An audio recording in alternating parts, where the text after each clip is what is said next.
Thank you very much for having me. I want to thank to Jesus and also to everybody in Orinoco Tribune that have been working in this panel and this webinar, and also to the panelists.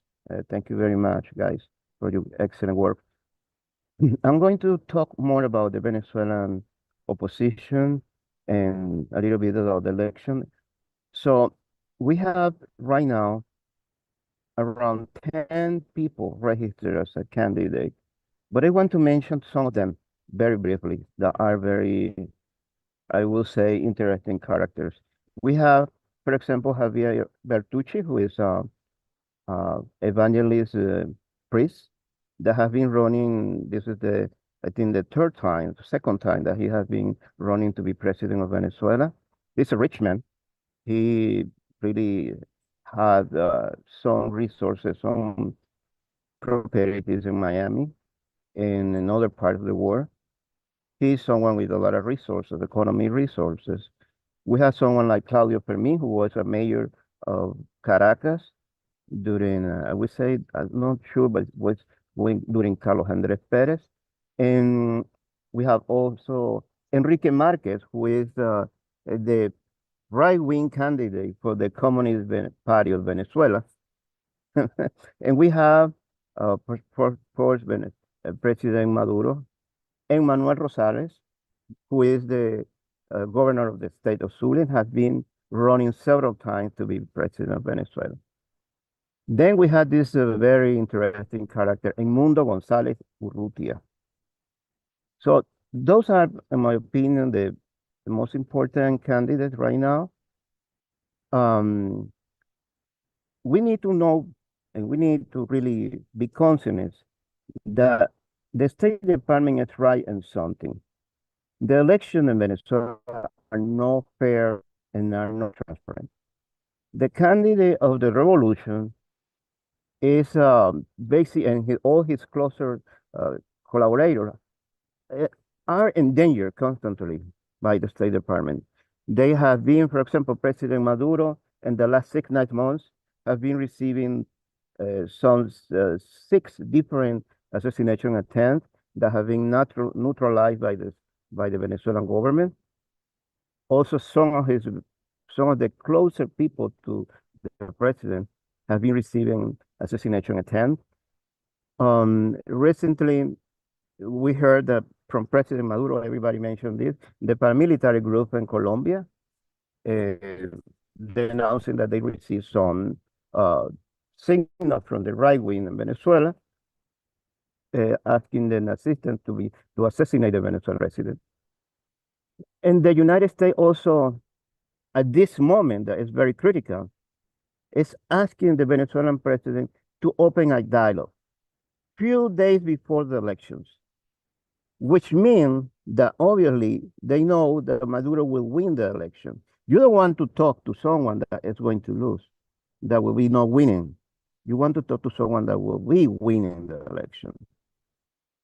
We can see this as a distraction, but we can see this as something strategic for them to talk to Maduro before the election to make some deals in advance with the president. We have been able to see this popular mobilization in support of President Maduro that have been, in my opinion, increased enormously after the imprisonment of Tarek William al-Assami. When al-Assami, the former president, the formerly earlier, PDVSA president, was arrested, and several members of the cabinet and several members of the National Assembly, I think that people were released. A lot of people were talking about corruption in Venezuela, and suddenly we were able to see on May 1st, one of the biggest May 1st demonstration after 3 years in Venezuela. And that happened just after a few weeks. Tarek al-Assami was incarcerated with a bunch of people that were close to him. And the population has been mobilizing more and more. That's my opinion. That is the people feel connected with the president after, or reconnect with the president after Tarek al-Aissami went to prison. Although Maduro is winning this poll, we must consider that the opposition is trying us to sabotage and to do something to make damage to this process, the electoral process, and we need to be alert. When we, for example, have been talking to friends in Caracas, outside of Caracas, and basically they say that there is a huge number of gas stations that are not accepting, for example, bolívares from buyers or credit cards, only dollars in cash, which is creating some unrest among some people in some places.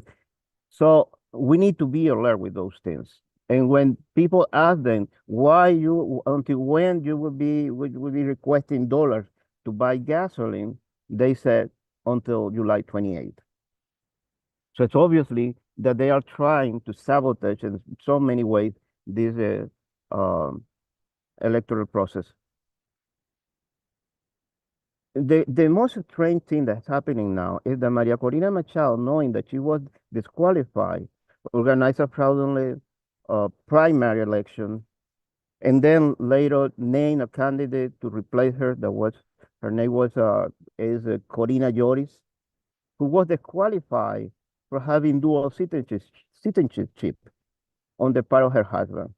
So this is something that has not been clarified by the mainstream media. The mainstream media still is saying that Corina Lloris was blocked by Maduro to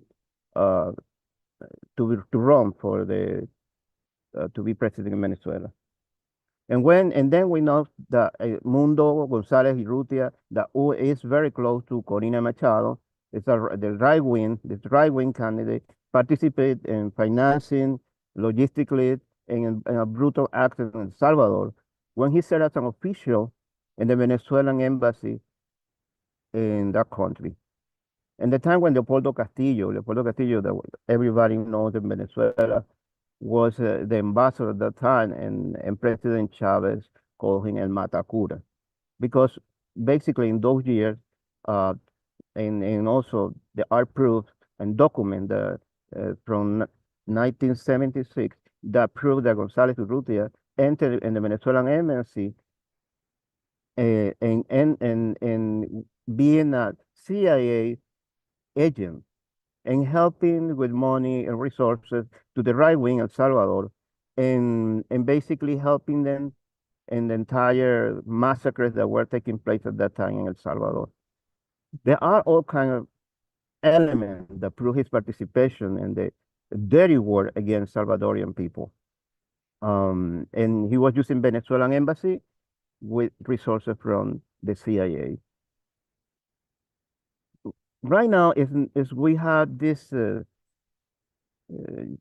It's very clear for us that the opposition is when we see the origin of the opposition, Lorenzo Mendoza, for example, we said for the Mendoza Zuluaga family, it's a cousin El Maria Machado, who owned Fideltur in the electricity of Caracas. So we know that Maria Corina is cousin of Caprile, who is owner of the craft and also craft mayonnaise craft, and also he is owner of several theaters and in other places in Caracas around Venezuela. And also it's cousin of Leopoldo Lopez.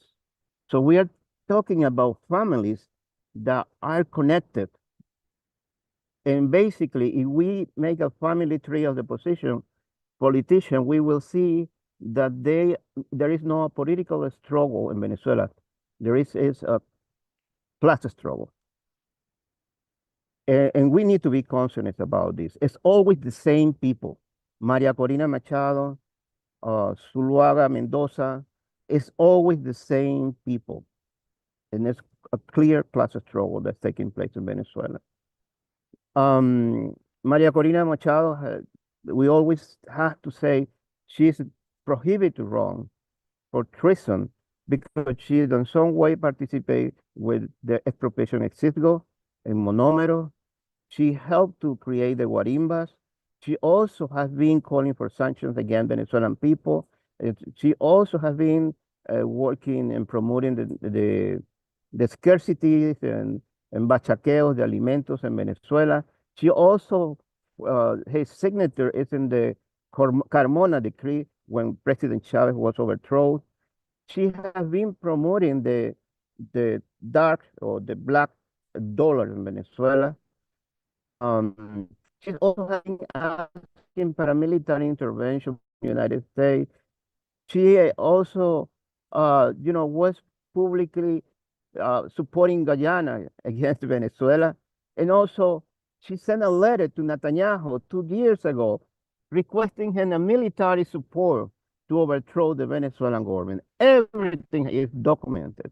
Everything is, we can see everything that she has been and everything that she has been participating. So that's why she's not running. And that's why she has been disqualified.